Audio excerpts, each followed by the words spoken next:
লাকাদ সামিআল্লাহ, আল্লাহ শুনেছে কাউলাল্লাযীনা ক্বালু, ওই সমস্ত মিথ্যুক ইহুদিদের কথা যারা বলেছে ইন্নাল্লাহা ফাকিরুন, আল্লাহ ফকির, ওয়া নাহনু আগনিয়া, আমরা ধনী। এই কথা যে বলেছে আমার আল্লাহ বলেন আমি শুনেছি। একটু জোরে বলবেন না সুবহানাল্লাহ। তখন কোরআনের আয়াত যখন নাজিল হয়ে গেল, সমাধান হয়ে গেল, বিচার হয়ে গেল। একটু জোরে বলবেন আল্লাহু আকবার। তো সৈয়দনা সিদ্দিক আকবর রাদিয়াল্লাহু তাআলা তিনি মক্কায় থাকতে যেমন আমার নবীর জন্য সর্বস্ব বিলিয়ে দিয়েছেন, মদিনায় আসার পরেও তিনি আমার নবীর সাথে ছিলেন, হিজরতের রাতেও আমার নবীর সাথে ছিলেন। জোরে বলেন আমার হাবা।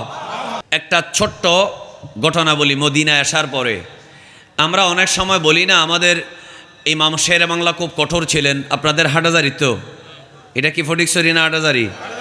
কি শেরে বাংলা আপনাদের হাটাজারির? এই জন্য কি আপনারা বেজার না খুশি? আলহামদুলিল্লাহ বলবেন না? আচ্ছা, অনেক সময় আমরা বলি না সুন্নিরাও শেরে বাংলা এত কঠোর না হলেও চলতো। উনি একটু নরম হইতেন, সবার কাছে জনপ্রিয় থাকতেন। যেভাবে সবাই মিলে ওনাকে ভোট দিয়ে চেয়ারম্যান বানাইছিল, আকিদার ক্ষেত্রেও যদি তিনি একটু নরম থাকতেন সবাই ওনাকে মানতেন। এই ধরনের কথা কেউ কেউ বলে কি বলে না? আমি আপনাদেরকে বলছি মনোযোগ।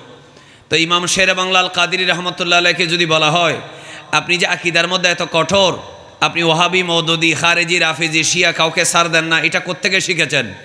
ইমাম শের বাংলা আল কাদরি বলবেন এটা আমি শিখেছি হযরতে সৈয়দনা সিদ্দিক আকবর থেকে। কোরআনুল কারীমের একটা সূরা আছে, সূরাতু আল ইমরান, আয়াত নম্বর 181। হযরতে সিদ্দিক আকবর রাদিয়াল্লাহু তাআলা একদিন মদিনা শরীফে একটা মাহফিলের পাশ দিয়ে যাচ্ছেন। ওই মাহফিলটা ছিল ইহুদিদের মাহফিল। ওই মাহফিলের বক্তা হচ্ছে ফানহাস। হযরতে সৈয়দনা সিদ্দিক আকবর রাদিয়াল্লাহু তাআলা তিনি মাহফিলের ভিতরে ঢুকে গেলেন। ওই ইহুদি ওয়াজ করতেছে ইসলাম হচ্ছে ছোট ধর্ম, আমাদের ইহুদি ধর্ম হচ্ছে বড় ধর্ম। নাহনু আফদালু মিনকুম, ওই সিদ্দিক আকবরকে দেখে বলতেছে তোমাদের চাইতে আমরা উত্তম। ওয়া দীনুনা আফদালু মিম্মান তাদউনানা ইলাইহি, তোমরা মুসলমানরা আমাদেরকে যে দিন ইসলামের দিকে ডাকো তার থেকে আমরা ইহুদিরা যেই দিন মানি মুসা আলাইহিস সালামের ধর্ম শ্রেষ্ঠ। এই কথাটা খুব জোর গলায় ইহুদি মৌলভী, পাদ্রী, রাহেব অথবা ওয়ায়েস তিনি একবারে হাত পা ছুড়ে প্রধান বক্তার তফসির করতেছে। আমাদের দেশে তফসিরের নাম দিয়ে রসুল পাক সাল্লাল্লাহু আলাইহি ওয়াসাল্লামকে তৌহিন করা হয়। এই ধরনের অনেক মজলিস আছে না নাই? এগুলাকে তফসির না তাকসির? তাকসির। এগুলাকে তফসির বলা যাবে না। তখন সিদ্দিক আকবর রাদিয়াল্লাহু আনহু বললেন তুমি কি বলছো? তিনি বললেন আমি বললাম নাহনু আফদালু মিনকুম, আমরা তোমাদের চাইতে উত্তম। ওয়া দীনুনা আফদালু মিন দীনিকুম, আমাদের ধর্ম তোমাদের চাইতে উত্তম। ওয়া নবিয়ুনা মূসা আলাইহিস সালাম আফদালু মিন নবিয়িকুম, আমাদের নবী মূসা আলাইহিস সালাম তোমাদের নবীর চাইতে উত্তম। এই কথা বলেছি। কি হয়েছে? কারণ সংবিধান মিসাকে মদিনায় লেখা আছে আমরা ইহুদিরা আমাদের ধর্ম পালন করতে পারবো, খ্রিস্টানরা খ্রিস্টানদের ধর্ম পালন করতে পারবে, এই জন্য আমরা আমাদের ধর্মের কথাটা বলতেছি।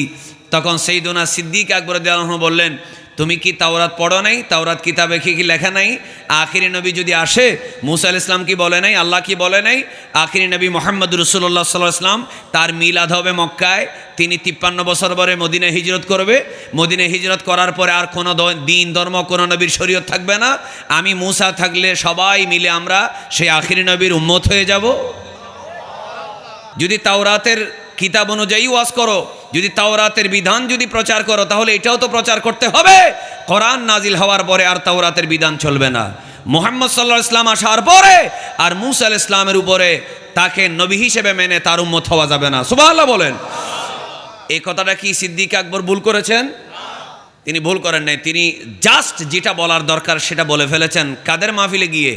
ইহুদিদের মাহফিলে গিয়ে সরাসরি বলেন তাফসীর যদি তাওরাত থেকে করো তাহলেও তো তাওরাতেই প্রমাণ মুহাম্মাদুর রাসূলুল্লাহ সাল্লাল্লাহু আলাইহি ওয়াসাল্লাম হচ্ছেন সাইয়্যিদুল আম্বিয়া, সাইয়্যিদুল মুরসালিন, ইমামুল মুরসালিন। আর তাওরাতে আছে ইসলাম হচ্ছে শ্রেষ্ঠ ধর্ম, ইসলাম হচ্ছে পরিপূর্ণ দিন। একটু মহব্বতে বলেন মারহাবা। কিন্তু ইহুদি বলল কি জানেন? আছে ঠিক আছে, কিন্তু আমরা এটা মানি না। কেন মানো না?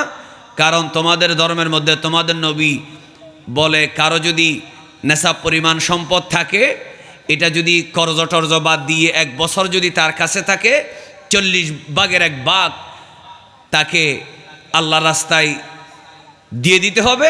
এটাকে আল্লাহ কোরআনে বলেছেন ওয়া আকরিদুল্লাহ করাদান হাসানা, তোমরা আল্লাহকে করজে হাসানা দাও।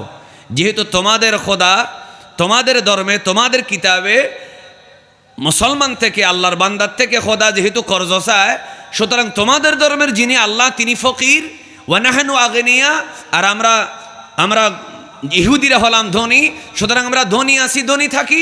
তোমাদের গরিব খোদার ধর্ম ইসলামে কেন যাব? যখন বলল তোমাদের খোদা কর্জ চায়, যে কর্জ চায় সে অভাবী, সুতরাং ইন্নাল্লাহ ফকির, আল্লাহ হচ্ছেন ফকির, ওয়া নাহনু আগনিয়া, আর আমরা ধনী। এই কথা শোনার সাথে সাথে সিদ্দিক আকবর রাদিয়াল্লাহু তাআলা আর এক সেকেন্ড দেরি করলেন না, ঠাস করে একটা থাপ্পড় লাগাই দিলেন ওই ইহুদি ফানহাসের গাল বরাবর। সবাই আশ্চর্য হয়ে গেল। ইহুদিরা মনে করতো রাসূল করিম সাল্লাল্লাহু আলাইহি ওয়াসাল্লামের উম্মতের মধ্যে, সাহাবীদের মধ্যে সবচেয়ে নরম, রকিক, সবচেয়ে আরহাম, সবচেয়ে দয়ালু, উদার মানুষ হচ্ছেন আবু বকর। কিন্তু ইনি এত গরম, এটা ওরা কোনোদিন বুঝতে পারে নাই। থাপ্পড় খায় এইভাবে গাল ধরে রাসূল করিম সাল্লাল্লাহু আলাইহি ওয়াসাল্লামের কাছে গেল, বলে দেখেন 5 আঙ্গুলের দাগ। আমার নবী বলেন মারছে কে? বলে আপনার সবচেয়ে কাছের লোক, আসদাকুস সাদিকিন সাইয়্যিদুল মুত্তাকিন। কি আমার আবু বকর তো এই ধরনের মারামারি করে না, নিশ্চয় কোনো কারণ আছে। সিদ্দিক আকবরকে ডাকলেন, বললেন তুমি একে মারছো? বলে হ্যাঁ মেরেছি। কেন? কারণ সে আল্লাহকে বলছে ইন্নাল্লাহ ফকির ওয়া নাহনু আগনিয়া, আল্লাহকে ফকির বলছে, তারা নাকি ধনী, আল্লাহ নাকি তাদের থেকে কর্জ চাইছে। যে খোদা কর্জ চায় সেই ধর্মে, তার ধর্মে কেন যাব? এজন্য সে নাকি ইসলাম ধর্ম গ্রহণ করে না। নাউজুবিল্লাহ বলে না কেন? তখন হঠাৎ করে ওই ইহুদি ফানহাস ওয়াল্লাহ বিল্লাহ তাল্লা করে বলতেছে, না না আল্লাহর কসম আমি বলি নাই। তখন সিদ্দিক আকবর বললেন বলছে, কারণ ওই মাহফিলে তো কোনো মুসলমান ছিল না, সবাই ইহুদি, বক্তা ইহুদি, শ্রোতাও কি ইহুদি, তো সাক্ষী দিবে সব ইহুদিরা নেতার পক্ষে। সিদ্দিক আকবরের দাবির পক্ষে তো কেউ সাক্ষী দিবে না। এখন সিদ্দিক আকবরের দিলেন, তখন তিনি তো সত্যবাদী, বলেন কোনো সন্দেহ আছে? এখন তিনি যদি বলে সে আল্লাহকে গালি দিয়েছে এজন্য মেরেছি, কিন্তু ইহুদিরা শ্রোতা বক্তা সবাই বলতেছে আমরা বলি নাই, এখন ওনার কথা মিথ্যা হয়ে যাবে। কিন্তু আমার আল্লাহ তাআলা বলে না, আমার আবু বকর যিনি রসুলের প্রথম থেকে এই পর্যন্ত সাথী, হিজরতের সাথী, গারে সুরের সাথী, এমনকি রওজারও যিনি সাথী হবে, তাকে যদি মিথ্যাবাদী হিসেবে সাব্যস্ত করা হয় তাহলে কেমনে হবে? সাথে সাথে আল্লাহ জিব্রাইল ফেরেশতাকে পাঠিয়ে দিলেন। আল্লাহ রাব্বুল আলামিন বলেন, লাকাদ সামিআল্লাহু কাওলাল্লাযীনা ক্বালু ইন্নাল্লাহা ফাকীরু ওয়া নাহনু আগনিয়া। বলে আল্লাহু আকবার। সাথে সাথে আল্লাহ নাজিল করে দিলেন। আল্লাহ আয়াত নাজিল করে কি বললেন? লাকাদ সামিআল্লাহ, আল্লাহ শুনেছে, কাওলাল্লাযীনা ক্বালু, ওই সমস্ত মিথ্যুক ইহুদিদের কথা যারা বলেছে ইন্নাল্লাহা ফাকীরুন, আল্লাহ ফকির, ওয়া নাহনু আগনিয়া, আমরা ধনী। এই কথা যে বলেছে আমার আল্লাহ বলেন আমি শুনেছি। একটু জোরে বলবেন না সুবহানাল্লাহ? তখন কোরআনের আয়াত যখন নাজিল হয়ে গেল, সমাধান হয়ে গেল, বিচার হয়ে গেল। একটু জোরে বলবেন আল্লাহু আকবার। যার শানে কোরআনের আয়াত নাজিল হয়ে আল্লাহ যার ইজ্জত রক্ষা করেন তিনি হচ্ছেন সিদ্দিক আকবর রাদিয়াল্লাহু তাআলা আনহু। সবাই জোরে জোরে বলেন মারহাবা।